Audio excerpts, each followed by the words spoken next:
I've always been talking about kind of this underlying theme of full engagement. Full engagement is the focused investment of your best energy in the service of whatever mission, whether it be a personal mission or a professional mission that you're on. And I think I convinced you last time that success in both your personal and your professional life is really determined not by the time that you spend with your family, with your friends, with your direct reports, but rather the amount of energy, the quantity, the quality, the focus, and the force of the energy that you bring to the time that you have. Really, energy is the fundamental currency of life and of business. Without energy, nothing happens. And we give life to whatever we give our energy to. So simply put, energy is really the most precious resource that we have as human beings, and we need to learn to manage our energy with great skill.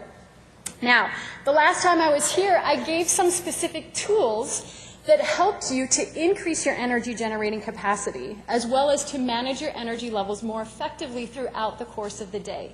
And these really had to do with the physical dimension of your energy, specifically food. How does what you eat, when you eat, and how much of it you eat determine how much energy you either do or don't have? Now, I know not everybody was in that session, but if you were in the session, how many of you were able to successfully adapt at least one or two changes and have found that it's made a positive effect on your energy? Raise your hand. Good, good.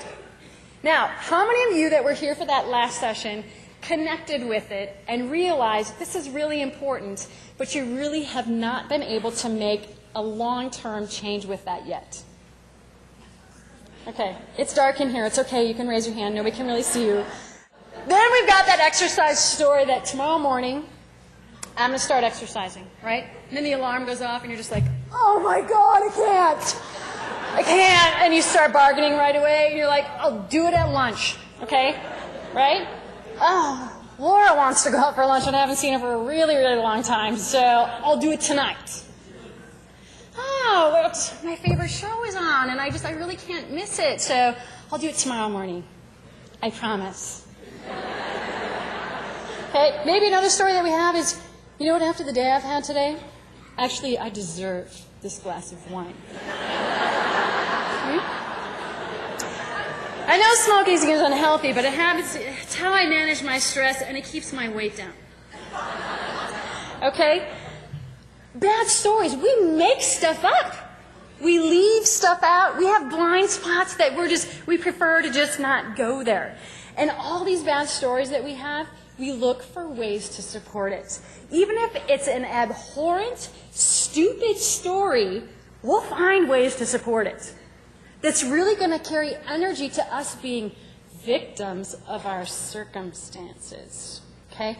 We fail to recognize that what we see and believe is simply our interpretation of the world that we experience, okay? We can have the same person or the same set of circumstances to two people, remember the kid who got laughed at in class, and they can come up with completely different stories. So why is it that our stories are so powerful, and why do they stay with us for so long?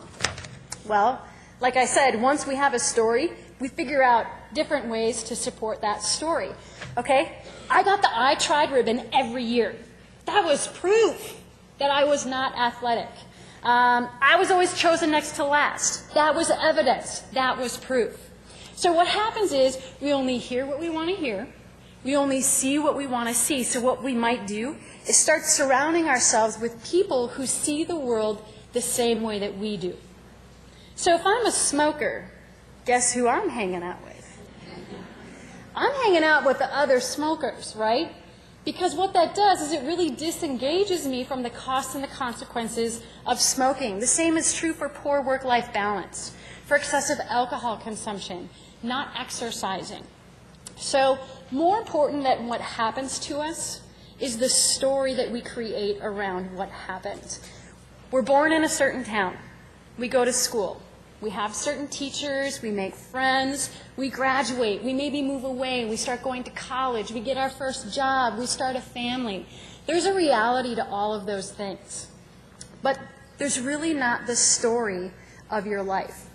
It's the meaning that we give to all of those facts.